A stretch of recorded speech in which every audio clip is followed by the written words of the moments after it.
Il répandit une odeur d'ambroisie dont l'Olympe fut parfumé. Heureusement pour nos amis les dieux grecs, ces mots prononcés par Fénelon l'archevêque désignent un mets au savoir-faire antique plutôt qu'une plante qui les rend allergiques. Bienheureux sont aussi leurs adeptes car une simple toux provoquerait des tempêtes. Bienvenue dans le podcast du réseau Fredon France, l'émission qui vous ouvre sans remords la fameuse boîte de Pandore. Fredonnons. Une salade qui pousse, je trouve ça merveilleux. Fredonnons la nature. Il y a partout les pucerons, enfin j'ai des horreurs. Un podcast Fredon France. Dans cet épisode, nous allons parler des ambroisies, espèces invasives déjà bien installées en France et qui font s'arracher les cheveux à nombre de nos compatriotes. Et pour cela, qui de mieux placé que Marie-Lou Mottet ? Alors je suis Marie-Lou Mottet, je suis référente santé-environnement à Fredon en France, donc la Fédération nationale des Fredons, et je suis notamment la coordinatrice de l'Observatoire des ambroisies. L'Observatoire des ambroisies. Il s'agit d'un centre national de ressources coordonnant la lutte contre les ambroisies sur l'ensemble du territoire français. Il a été mis en place en 2011 par le ministère de la Solidarité et de la Santé afin de renforcer les actions de prévention et de lutte contre ces satanées espèces. D'abord piloté par l'INRA, il est passé sous la responsabilité du réseau Fredon en 2017. Génial. Mais c'est quoi au juste l'ambroisie ? Quand on parle d'ambroisie, en fait, on devrait parler des ambroisies parce que ce sont des plantes qui sont d'un genre spécifique, du genre Ambrosia, de la famille des Astéracées. Les Astéracées, on a plusieurs plantes qu'on connaît bien, comme le tournesol, les pâquerettes, etc. Donc les ambroisies font partie de cette famille. Et en fait, il en existe une petite cinquantaine dans le monde entier. Il y en a beaucoup qui sont originaires d'Amérique du Nord, mais pas que. Et en Europe, on retrouve 6 espèces de ces ambroisies qui ont voyagé jusqu'ici. Et en France, il y en a surtout 3, donc exotiques, qui sont présentes et qui nous compliquent un peu la vie. Elles sont devenues envahissantes et elles engendrent des nuisances. Les ambroisies sont donc les agaçantes cousines du tournesol, toutes droit venues de l'autre côté des océans pour nous envahir. Joli tableau.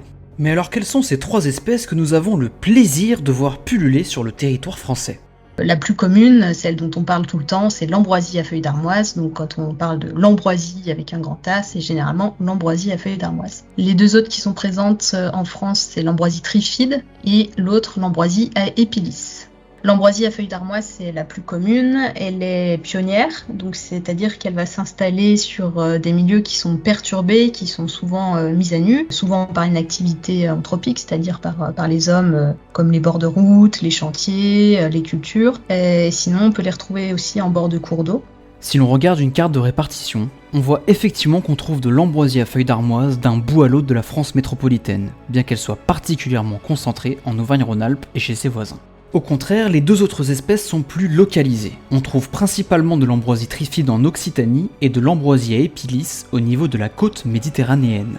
Mais comment se reproduit l'ambroisie à feuilles d'armoise ? C'est une plante annuelle, c'est-à-dire qu'elle va mourir à la fin de l'année et se reproduire en déversant une grande quantité de graines dans le sol qui vont repousser les années suivantes. Donc l'ambroisie à feuilles d'armoise et l'ambroisie trifide sont les 2 des plantes annuelles, donc c'est-à-dire que leur cycle de vie va faire qu'elles vont produire beaucoup de graines et qui vont repousser les années d'après. L'ambroisie à épilis, elle est vivace, donc elle va plutôt se reproduire principalement par des drageons ou des racines qui vont s'étendre horizontalement dans le sol et donner de nouveaux individus.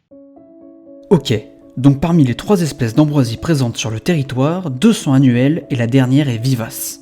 La quantité impressionnante de graines que produit l'ambroisie à feuilles d'armoise et sa capacité à pousser dans des sols abîmés expliquent en partie le caractère extrêmement envahissant de l'espèce. Sauf que ce n'est pas juste une mauvaise herbe. Elle est la cause de nombreuses problématiques allant bien au-delà de sa grande capacité d'invasion. Il y a plusieurs enjeux qui sont liés à ces plantes. Un premier enjeu, c'est l'enjeu sanitaire. Donc, il y a une étude récente de l'ANSES qui a estimé en fait qu'en France, il y avait entre 1,7 et 5% de la population française qui serait allergique au pollen d'ambroisie. Donc ça représente quand même entre 1 et 3,5 millions de personnes en France. Et donc ce pollen très allergisant va engendrer des symptômes chez ces personnes sensibles tels que des conjonctivites, des rhinites, parfois de l'urticaire et de l'eczéma, ça peut aggraver des crises d'asthme, etc. Donc quelque chose de très pénible. Et évidemment, ça entraîne des coûts assez importants au niveau sanitaire. Par exemple, le coût de prise en charge de cette maladie est évalué au minimum à 59 millions d'euros. Du fait de cette problématique sanitaire, ces 3 ambroisies là dont on parlait avant sont classées dans le Code de la santé publique en tant qu'espèces nuisibles à la santé humaine. À la fin de l'été, l'ambroisie à feuilles d'armoise produit ainsi une grande quantité de pollen très allergisant pour les personnes sensibles. C'est sûr qu'avec 59 millions de dépenses de santé minimum, ça fait cher la mauvaise herbe. Sauf que ce n'est pas tout.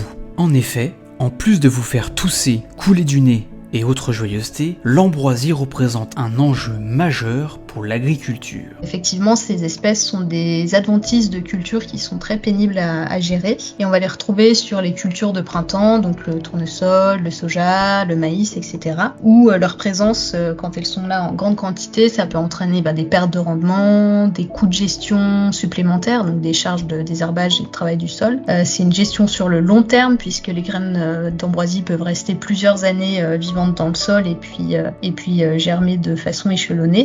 Et puis, il peut y avoir des déclassements des lots, par exemple, donc des semences qui sont non conformes parce qu'elles sont polluées par des graines d'ambroisie. Voilà, donc vraiment une problématique agricole aussi intense. L'ambroisie à feuilles d'armoise est ainsi une adventice, terme agronome désignant une plante s'installant au sein d'écosystèmes cultivés sans y avoir été intentionnellement introduite.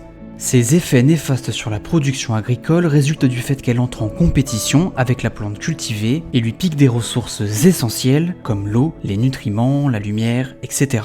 De plus, cette espèce d'ambroisie semble produire des substances biochimiques entravant la germination et la croissance des espèces autour d'elle. On appelle cela de l'allélopathie.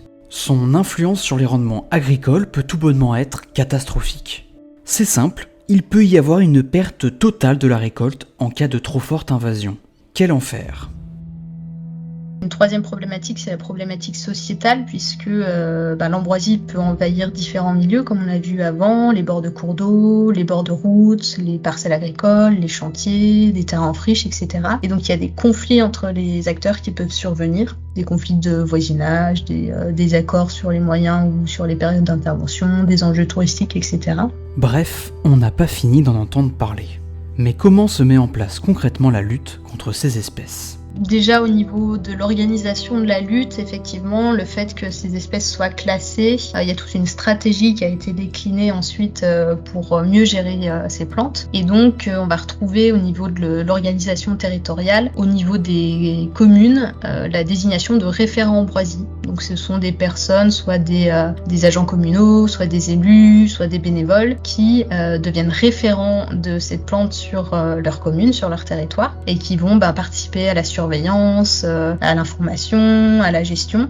Et ces personnes, évidemment, sont formées par des coordinateurs régionaux ou départementaux. Donc au niveau des régions ou des départements sont désignés, nommés des référents par les ARS, les agences régionales de santé, voilà, qui vont animer la lutte sur leur territoire également. Au niveau plutôt technique maintenant, donc quand on parle de gestion, il faut d'abord parler de gestion préventive, parce que comme beaucoup d'espèces exotiques envahissantes, en fait, la détection et les signalements précoces des plantes qui s'installent facilitent fortement la gestion. Effectivement, avec les ambroisies, quand une population est installée depuis longtemps, il y a sans doute des grandes quantités de graines dans le sol qui vont germer encore des années et des années, alors que quand on détecte précocement une population, qu'on la gère directement, on évite la production de ces graines et puis on évite de faire des stocks de ces semences dans le sol. Et donc ça facilite grandement la gestion pour la suite.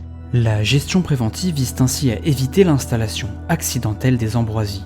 Cela passe par un contrôle des lots de matériaux, de terres, de semences à destination des agriculteurs et des professionnels intervenant sur des chantiers en extérieur, par un nettoyage efficace des engins agricoles et de travaux, mais aussi pour les particuliers à la vérification des graines pour oiseaux qui sont bien souvent contaminées par des graines d'ambroisie. Et puis, une fois qu'elles sont installées, il y a plusieurs techniques de gestion qui existent. On va pas rentrer dans le détail pour chacune, mais on peut les énumérer. Il y a le désherbage mécanique, surtout utilisé en milieu agricole, le binage, le déchômage, le broyage, etc. Donc avec des gros engins ou bien de la tonte tout simplement dans les jardins. Il y a le désherbage chimique qui est utilisé surtout en milieu agricole aussi. Il est interdit sur beaucoup de milieux, donc à utiliser en dernier recours généralement.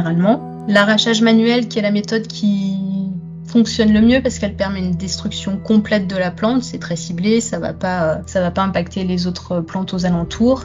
Par contre, quand on a des immenses étendues envahies, bien sûr, ça va être très compliqué de le mettre en place, mais sur des zones peu envahies, avec des individus isolés peu nombreux, c'est la meilleure méthode en tout cas. On peut parler aussi de pâturage. Effectivement, il y a les ovins, les caprins, les bovins qui peuvent être utilisés pour consommer les ambroisies. Donc il est préférable généralement de les faire brouter avant que les ambroisies soient en fleurs. C'est là qu'elles sont le meilleur pour eux. Pour résumer, il y a 4 méthodes de gestion. L'arrachage manuel, le désherbage mécanique, le pâturage et en dernier recours, le désherbage chimique. Mais peut-on agir à notre échelle ?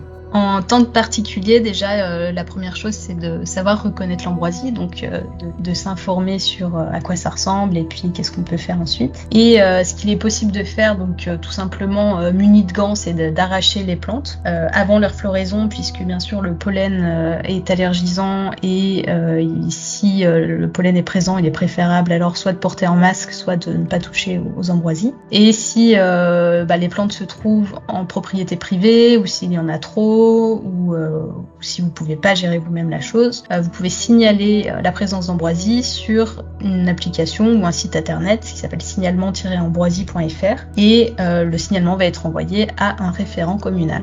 Évidemment, si la problématique vous intéresse, vous pouvez vous-même devenir référent ambroisie en vous rapprochant de votre mairie. Bon, ça fait beaucoup d'infos, on va résumer tout ça. Alors installez-vous confortablement, j'ai pris des petites notes.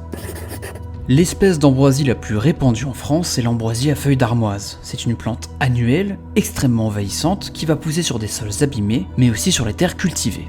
Elle va être la cause de nombreuses problématiques. Sanitaires d'une part à cause de son pollen très allergisant, mais aussi d'autre part, agricoles et sociétales. La lutte contre l'espèce, coordonnée par l'Observatoire des ambroisies à l'échelle nationale, se met en place localement à l'aide de coordinateurs régionaux et de référents. Elle s'effectue aussi grâce aux particuliers, vous et nous, par le signalement des populations d'ambroisie que l'on trouve.